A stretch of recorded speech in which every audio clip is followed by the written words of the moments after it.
ఈరోజు అయ్యప్ప స్వామి ఆలయంలో పడిపూజ జరిగింది. రామాయణపేట పట్టణంలోనే అతిపెద్ద అయ్యప్ప స్వామి దేవాలయం. ఈ ప్రాంతంలో కూడా మరి అతిపెద్ద అయ్యప్ప స్వామి దేవాలయం రామాయణపేటలో ఉంది. ఈ రామాయణపేట ఆలయంలో మరి అనేక మంది భక్తులు తమ యొక్క కోరికలు తీర్చుకుంటూ అయ్యప్ప స్వామి మాల వేసుకొని 40 రోజులు కఠినమైన దీక్షను పాటిస్తూ శబరిమల వెళ్ళి వస్తూ ఉంటారు. మరి ఇక్కడ చాలామంది భక్తులు కూడా తమ వంతు కర్తవ్యంగా దాన ధర్మాలు చేస్తూ అన్నదాన కార్యక్రమాన్ని నిర్వహించడం జరుగుతుంది. ఈరోజు కాట్యాల గ్రామస్తులు మరి వాళ్ళ అక్కడ ఉన్న నాయకులందరూ కూడా ఇక్కడ అన్నదాన కార్యక్రమాన్ని పడిపూజను కూడా నిర్వహించడం జరిగింది. మరి అయ్యప్ప స్వామి అందరినీ బాగా చూసుకోవాలని, రైతాంగాన్ని అదేవిధంగా ఈ రాష్ట్రాన్ని ముందందు నడిపించే విధంగా అయ్యప్ప స్వామి కరుణా కటాక్షలు అందరి మీద ఉండాలని చెప్పి మనస్ఫూర్తిగా కోరుకోవడం జరిగింది.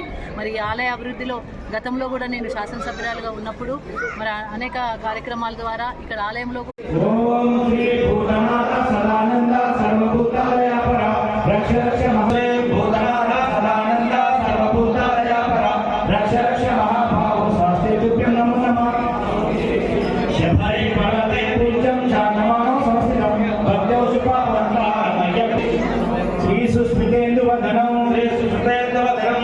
ఇంకా అన్ని ఫోన్లు వస్తేట్టు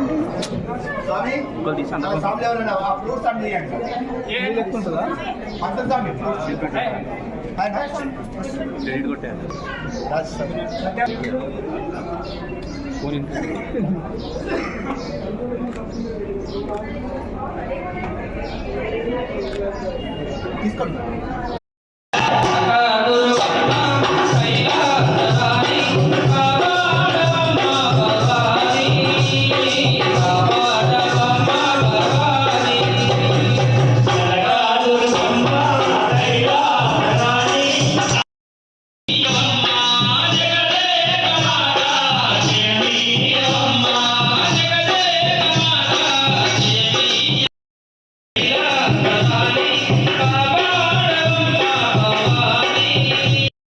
Yeah.